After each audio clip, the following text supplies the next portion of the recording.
The Williamson Safe Mystery. One morning in the spring of 1894, the attention of persons walking along Sudbury Street, Boston, was attracted to a huge iron safe that was being put out from the warerooms of a well-known safe company, which for many years had done business on that street. The way was blocked, and all passage by cars and teams prevented, while a number of men, with great effort, by the aid of blocks, rollers, and windlass, drew the huge mass of iron onto the platform out of a stout dray by which it was to be transported to its destination. Of course, passers-by wondered and queried as to the purpose and possible use of such a safe of such unusual form and dimension. But the curiosity of the questioners remained unsatisfied. No one standing by knew, and the merchant with his employees was too busy to answer those who ventured to interrupt with their inquiries. This much, however, was evident: the safe was not new indeed. The style and appearance of it indicated that it had been built many years ago for some special purpose, in which it had doubtless seen long service. Altogether, the appearance of this strange object so excited my curiosity that, although I was in a hurry to reach my office, I waited until the thing was finally loaded and moved slowly off up the street. Then I entered the store of the safe company, and, being well acquainted with the manager, I asked if he could give me the old safe's history. He replied that there was a strange story connected with it, known now only to himself. For certain reasons it had never been known except to two people, and they had been sacredly bound, one by personal interest and the other by a solemn vow never to divulge the secret. This promise, he said, has been faithfully and sacredly kept, but now all those in any way connected with or affected by it have passed beyond the dark river. The safe, which has stood here for many years like a specter, reminding me of the dead past, has now, to my great relief, vanished forever, and I know no good reason why the strange story should not be told. While I may withhold or change names in the recital, that which I am about to relate is true, and is capable to some extent of verification. More than 50 years ago, a stranger of good appearance, whose speech and manner indicated that he was of English birth, entered the shop of one Kershaw, a manufacturer on the corner of Chardon and Green Streets, in this city, inquired for the proprietor, and stated that he wanted constructed a strong, fireproof safe, giving the description and dimensions desired. By his conversation he appeared familiar with such work, and stated plainly how he wanted this constructed, and the kind of lock required, the keyless combination not having then been invented. In answer to inquiries, he said that he was about to open a jewelry store in the Hanover Street, that he did not intend to do a retail business, but would carry a considerable stock for wholesale, visiting for trade dealers in neighboring cities. He added also that, as he would be absent from his store from time to time, he desired a safe of large dimensions, where his stock could be safely stored during his absence, as well as at night. He required no shelving in the safe, and wanted it of unusual depth, that he might put directly into it the cases and trunks in which he would keep or carry his stock. Being convinced of the stranger's responsibility by a large advance deposit, and by the promise of full payment on completion and delivery, Mr. Kershaw accepted his order, and in due time the safe was completed and delivered. Soon after, a sign was put up on the store: J. Williamson, wholesale dealer in watches and jewelry. No great display was made in the window. Goods were received and shipped by the rear entrance opening on an alleyway. Apparently, but little business was done at the store, and frequently Mr. Williamson was absent visiting his customers or buying additional stock in New York City. He contracted no indebtedness, paying cash for everything. He expressed a lack of confidence in banks and bankers, saying that he had once lost a large sum, by the failure of a bank in which he deposited, and for the future should be his own banker. Shortly after he began business, he took up his residence on Sheaf Street in the north end of the city, and attended regularly the Baldwin Place Baptist Church. No subscription paper or contribution box ever passed him without a fairly liberal donation. In disposition he was quiet and retiring, and rarely spoke, except in response to some inquiry. His earlier life he never referred to, except in reply to one or two persons who ventured the question, when he briefly stated that he was the second son of a well-to-do English squire, that at an early age he found that there was no future for him in the old country, and that when little more than a boy he came to New York, where he acquired a knowledge of business, and by diligence and economy saved enough to start in business. Within a year after his arrival in Boston, Mr. Williams sought the hand of the eldest daughter of a respectable merchant, a deacon in the church which he attended, producing at the same time letters from New York, endorsing his worth and character. Having thus satisfied her parents, he was accepted, and with little delay married. Very soon after he was received, on profession of his faith, into the church, and by his quiet, correct life, liberality, and honest dealing, secured the office and respect of all who knew him. About this time, a strange epidemic of crime swept over the Puritanic city of Boston.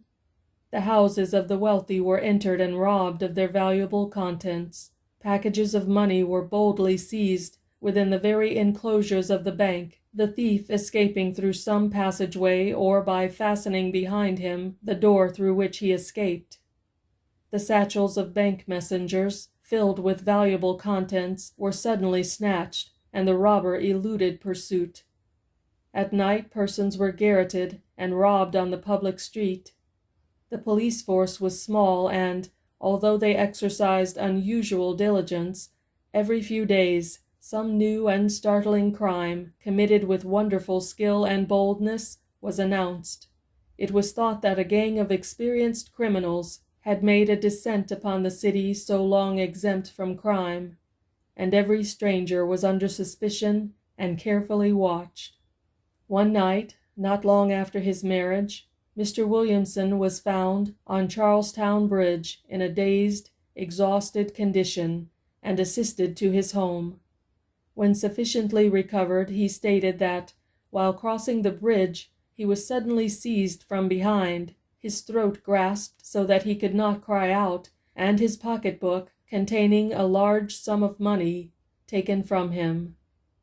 He struggled to free himself from his unknown assailant until he gasped for breath and fell exhausted, unconscious.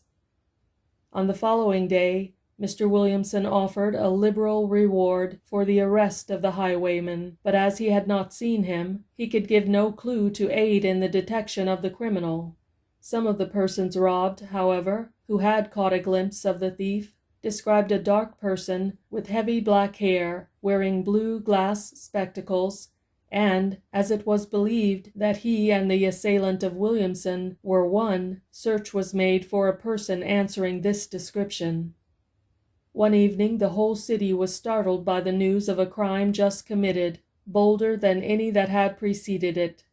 The store of Davis and Palmer, jewelers on Washington Street, had been entered between the hours of 7 and 8 p.m., and the most valuable part of their stock taken. The trays containing many valuable watches, diamonds, and jewelry having all been emptied. As was customary, the store was closed at 7 o'clock, and a night watchman came on duty within an hour after. On this evening, when the watchman entered, he found the cases stripped of their valuable contents, and immediately gave the alarm. The police were sent for, and an investigation began. It was soon discovered that persons near the store had seen a sleigh drive up, a man alight, unlock and enter the store. Not long after he came out, bringing 2 heavily laden bags, one after the other, which he placed in the sleigh and drove away.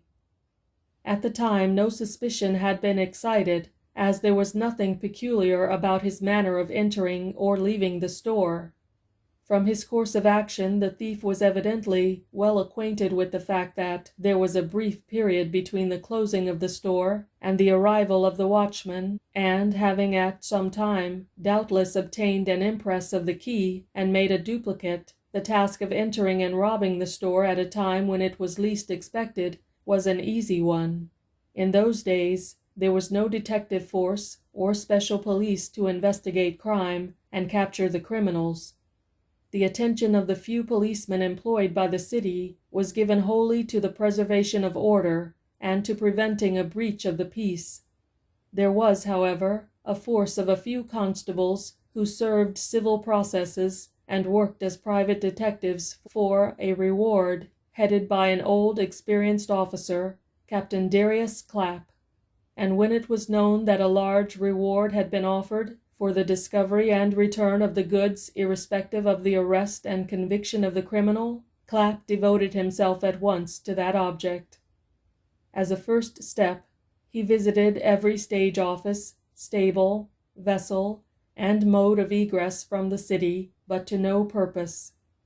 The owner of the sleigh was found, but could give no information except that it had been hired in the afternoon by a dark-haired man wearing colored glasses, and that late in the evening the team was found without any driver in Haymarket Square.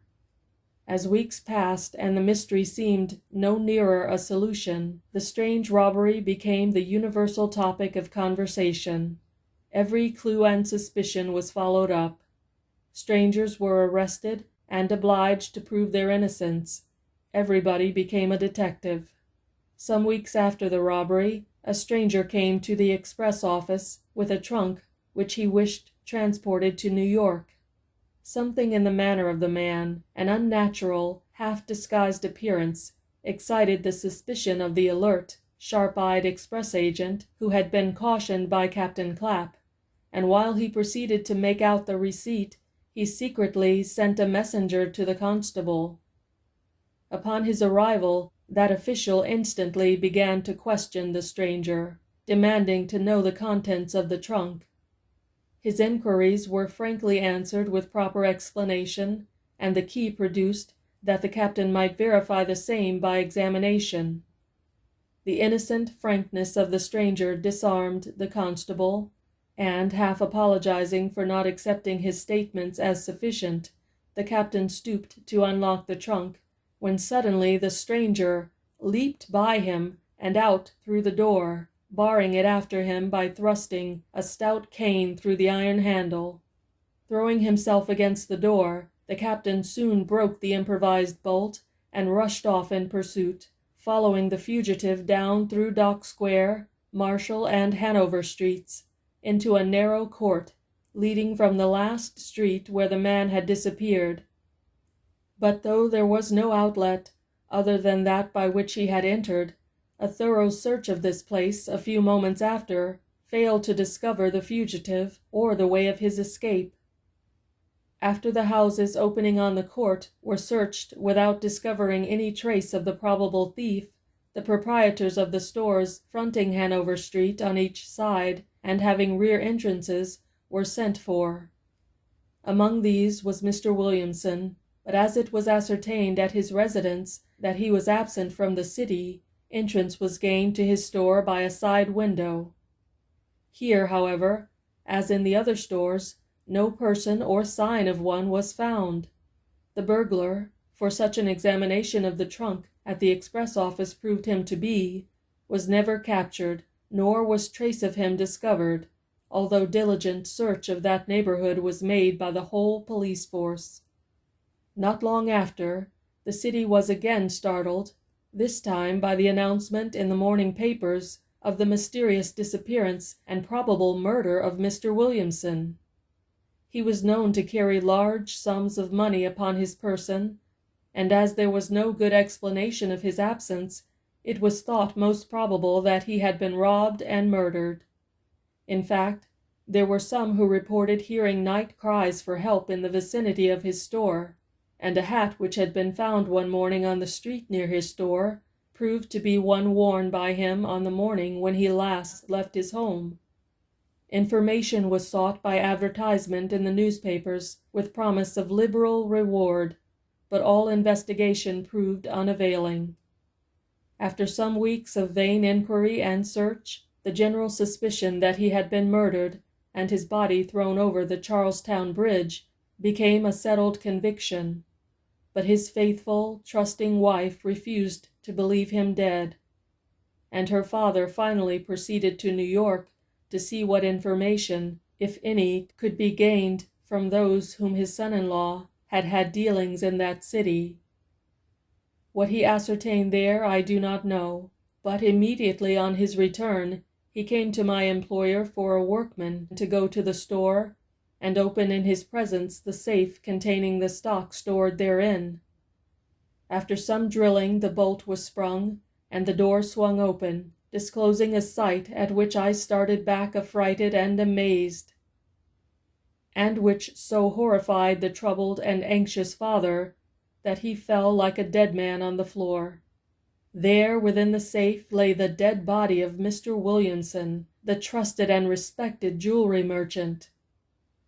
On recovering consciousness, the good deacon, heartbroken, implored me for his sake, and the fair name of his daughter, never to make known the sight then revealed, and to assist him in concealing all evidence which would tend to disclose it. To both these requests I at once consented, and that night I helped him to carry out the body privately for burial, no matter where. An examination of the safe disclosed a hardly discernible aperture drilled through the back near the top, from which on the inside hung a flexible tube by which respiration was made possible for a person enclosed, and through which noise from without could reach the inmate. On the other side of the door, a hole had been cut so that the key could be inserted and the bolt thrown. The handle of this key had broken off, leaving the key in the lock. There were indications that food and water had been stored in the safe, but none remained. Even the shoes bore marks of the teeth, as if gnawed for sustenance. A black wig and blue glass spectacles lay on the floor of the safe. Seeing all this, we soon conjectured for what purpose this safe was made and used, a temporary place of quick retreat. We wondered if the key was broken by accident in the haste to elude that last pursuit, or in attempting to reopen the door. We thought we knew now, though each was silent, the mystery of the many recent crimes. But one thing was certain: they ceased, and the author of them was never found or arrested. End of The Williamson Safe Mystery.